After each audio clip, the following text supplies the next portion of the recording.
might be a tumor. It's not a tumor. The Film Lounge presents... Spoiler-free movie review! First you gotta do the truffle shuffle. Come on! with Chris Gooch.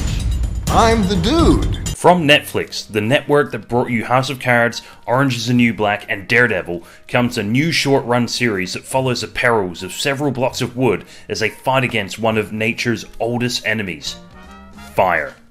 Fireplace 4K Crackling Birchwood has astounded audiences so far with its unique depiction of fire versus wood.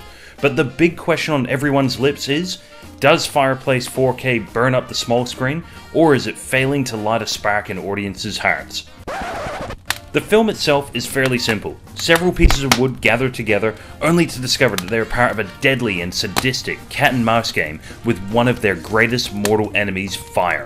Sure, the narrative may be lacking in detail and specifics, but watch in horror throughout the whole 1 hour and 4 minute runtime as director George Ford, the director behind Aquarium for Your Home and Mountain Stream, chooses to complete the entire film in one unflinching camera take. This approach harkens back to the work of Gaspar Van Noe and his single unflinching take of Monica Bellucci's brutal rape scene in Irreversible.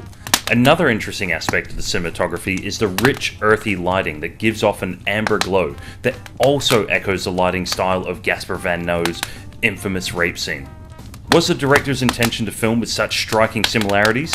At this stage, we're not entirely sure, but you could be forgiven for making that assumption. There is also the interesting choice of the soundtrack, which seems to be exclusively Christmas music.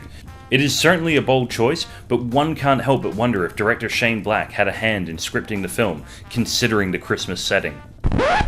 The ambiguity of the film will certainly leave the viewers with many questions.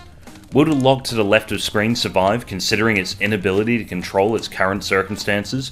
Were the rumours of Don Cheadle's scenes being cut due to the dispute with the director true?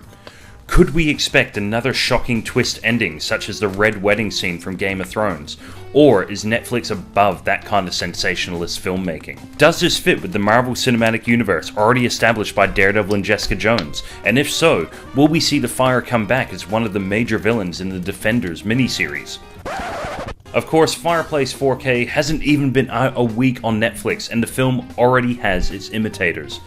Netflix applied the same template to another new show titled Oscillating Fan 4K that also is using the single camera take approach and natural lighting. The one key artistic difference here is that the film works exclusively with ambient noise recorded on set.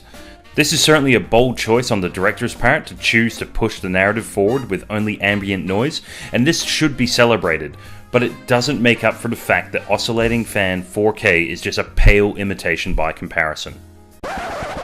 Ultimately, Cinema 4K may not be up to everybody's taste due to the fact that the plot is about as thin as Transformers Dark of the Moon. However, sources do say the script was originally completed during the writer's strike of 2007.